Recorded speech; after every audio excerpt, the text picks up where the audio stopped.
Hello, what's up mga idol? Welcome back to my channel, and our topic for today is all about Piso Wi-Fi build mga idol. So meron pala ako ditong nabili mga idol na Raspberry Pi 4 na 8GB ang RAM. So i-build natin to ngayon at tingnan natin kung gaano ba kahalimo itong 8GB ang RAM ni Raspberry Pi 4. Subali mga idol, ang gagawin ko po dito, gagawin ko po siyang main window. So meron po nakakabit sa kanya na 4 na sub window. So let's find out mga idol sa video ito.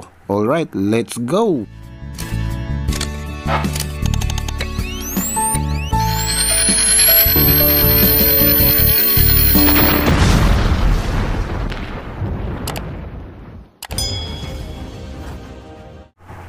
So bali mga idol, ang ginawa ko pong setup dito is main window po natin is Raspberry Pi 4 na 8GB ang RAM. Ito po yung magiging main window natin at meron tayong magiging sub window. Lahat po ito ay naka wireless coin slot. So bali ito po yung ating sub window number 1. So medyo malapit lang to.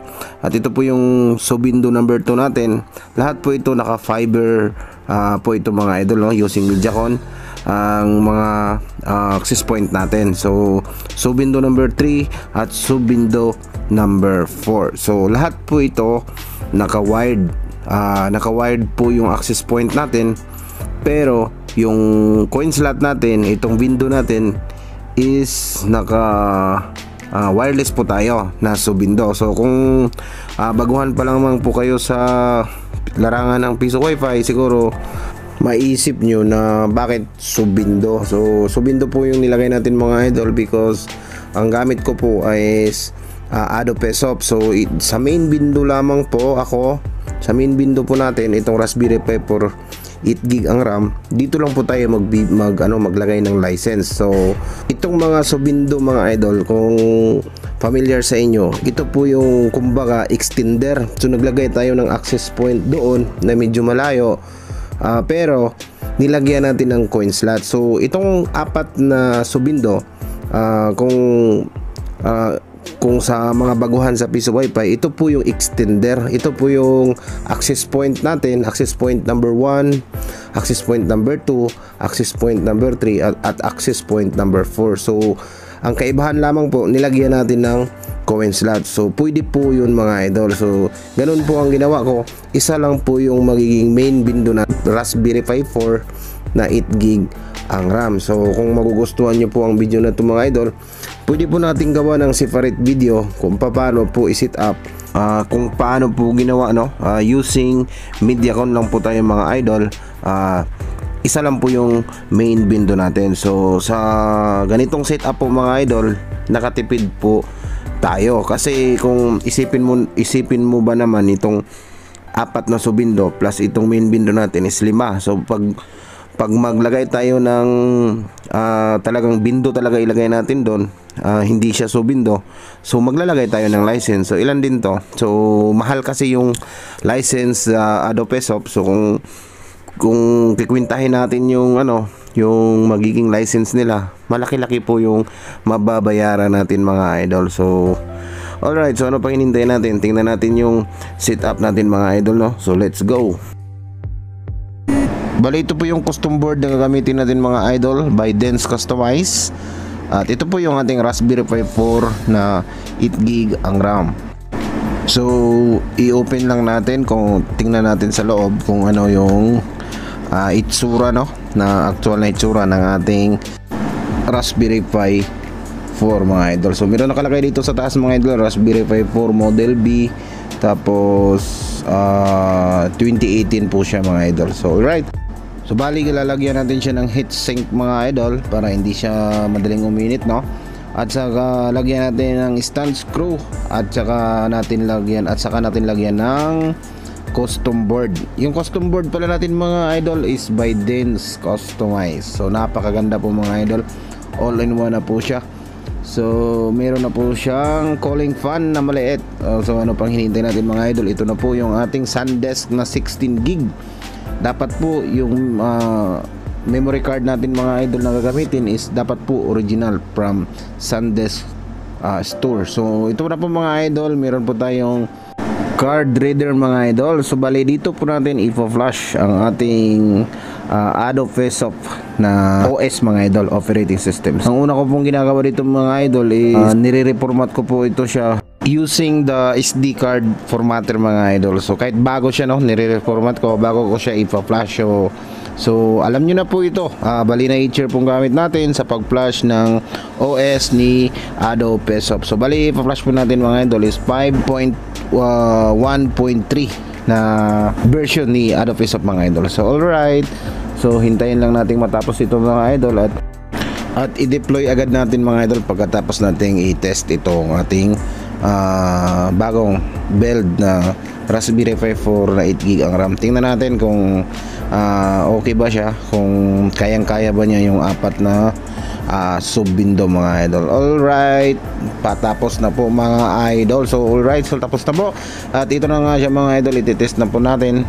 Ang gamit ko po ditong VLAN mga idol is TLSG105E. So LAN 1, ito po yung ating ISP. LAN 2, ito po yung ating Raspberry Pi. At LAN 3, 4, and 5, yun po yung ating access point mga idol. So pag marami tayong access point, ang gagawin lang po natin dito sa LAN 3, 4, and 5, magdagdag lang tayo ng switch hub. So kung gusto natin ng maraming access point, magdagdag lamang tayo ng switch hub na 8 ports o di kaya 5 ports.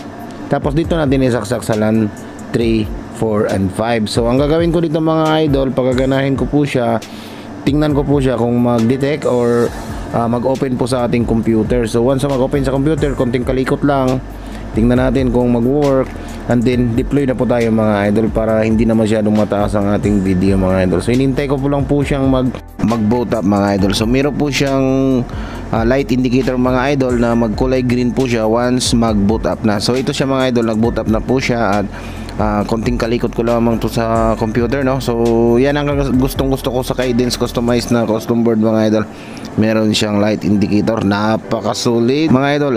Once mag-boot up na po siya, automatic po mag-pop up sa ating computer no, na yung portal niya. So ayun mga idol, nag-pop up na nga yung portal ni Adobe Face-Off. So kakalikotin ko lang to ng konti, lagyan ko lang siya ng license mga idol no. Tapos yung mga settings, konting kalikot lang, and then deploy na po tayo mga idol. Alright, let's go. Okay, bali ang setup pala natin dito mga idol, naka-snap po tayo na 1000 watts, 1 kilowatt po yung inverter natin. Tapos yung panel pala natin mga idol is 450 watts. Hindi ko na mapakita no, nandun kasi sa taas. At 14.3, so full charge na po yung ating battery mga idol. Ang gamit pala natin na battery dito mga idol is LV Topsan, naka-parallel po, dalawa po, 100 EH, 12 volt 100 EH, naka-parallel po mga idol. So alright, ito na po ang setup natin mga idol, mala Spider-Man. Ito po yung mga setup na mga pro mga idol. So wag nyo nang gayahin to. Ito po yung mga pinagbabawal na technique mga idol. So napakagulo po no. So ayusin namin to ngayon. Sobrang gulo po mga idol. Pag meron pong client na magsabi, "Oy, wala kaming signal dito." Uminom ka na lang ng Biogesic idol. So right, so nag-improvise kami dito mga idol na lagayan ng ating board no. Ito yung Raspberry Pi. Meron siyang dalawang cooling fan. So meron siyang in at meron ding out. So bali dito lang namin siya ilalagay sa taas. Tapos yung cooling fan, bali ano lang natin siya no. So ipasok na natin siya sa loob. Yun. So nag-improvise lang kami para maganda po yung flow ng hangin, hindi po siya basta-basta init. Ito na po siya mga idol, ang ating Raspberry Pi 4 sa taas. So naka-VLAN po tayo, yung VLAN natin nasa baba. So explain ko mamaya kung paano yung mga wirings no. So ayusin lang natin yung wirings bago natin i-explain kasi napakagulo po mga idol. So yung mga tauhan ko po mga idol, pag merong problema, umiinom lang ng ano no, ng Biogesic bago gawin. So alright, so tingnan muna natin sa loob ng ating Raspberry Pi 4. So tingnan natin no, kung gumana na siya. So ayun mga idol, bali nalagyan ko na pala to ng license key at kinalikot ko na rin yung mga ibang settings mga idol. So ang gagawin na lang natin dito mga idol is i-update yung mga sub-window natin mga idol. So ayun, may nakakonect na pala tayong client dito sa ating Raspberry Pi 4. Ayun, 1500 times 4 yung CPU speed natin mga idol, at ang total memory ng RAM natin is 7.71. so yun po mga idol, naka 8 gig po tayo na yung RAM natin. So ang advantage po ng mataas ang RAM, mas madali po yung makapasok sa portal yung mga client natin kahit po sabay-sabay. So ito na po yung mga sub-window natin mga idol. Cherel Store mga idol, around mga 300 meter siguro mga idol. Tapos itong plaza nasa mga 100 meter lang po ito mga idol. At ito namang Sitio Puro nasa mga 250 to 300 meter din mga idol. At ito namang Hondo Buena, ganun din mga idol, 200 to 300 meter, medyo malayo-layo ng konti. At itong wifi main window natin mga idol, ito po yung nandito sa main natin. So meron din tayo naka-wired pala yung coin slot natin dito mga idol. Ano po siya, sub-window po siya pero wired. So hindi na natin na magawa ng video dahil napakahaba na po ng video natin mga idol, no? So gawa na lang natin ng separate videos, i-update na lang natin to mga idol bawat isa para maging okay na po yung coin slot nila doon. I-update lang natin bawat isa, tapos okay na po to, mga idol after update. So ang client para natin dito mga idol, minsan umaabot ng 100. So maning-mani lang po yan kay 8 gig ang RAM. So maning-mani lang po yan sa kanya mga idol, kahit sabay-sabay pa yan. Sabay-sabay na mag-open ng portal kahit 10 pa mga idol, maning-mani lang kay Raspberry Pi 4 8 gig ang RAM. Tested ko na po yan mga idol. At hindi po siya masyadong malakas sa battery mga idol kapag brownout po at sa kuryente.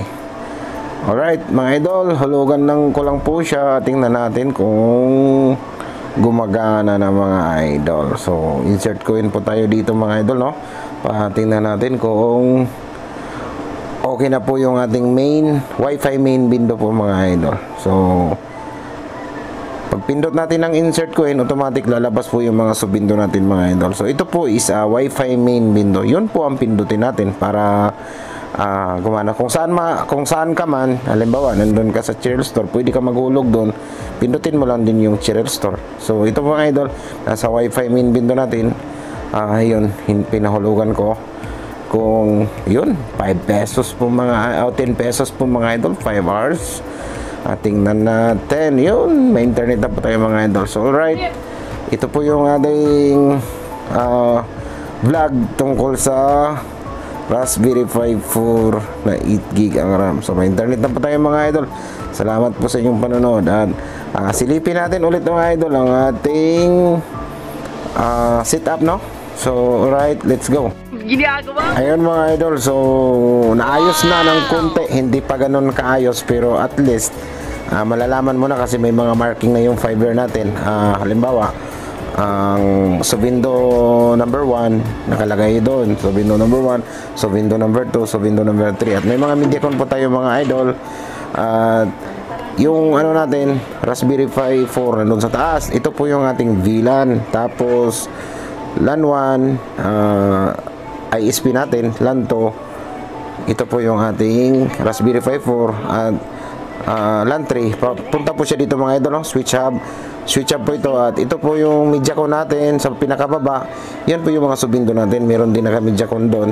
At itong Mediacom natin sa taas, yan po yung ating main ISP po mga idol. So ito, naka Mediacom din yung ibang ating sub-window mga idol, no? At meron tayong ROG mga idol para sa mga kaibigan natin na nag-ano po sila mga idol, nag-subscribe po sila ng gusto nila yung may internet sila sa bahay, nagma-monthly, yun mga ganun, mga kaibigan ng mga idol na nilalagyan natin. Yun, naka-ROG po yung bandwidth control natin. So ito lang po yung ating mounting setup mga idol. Salamat po sa inyong panonood. God bless.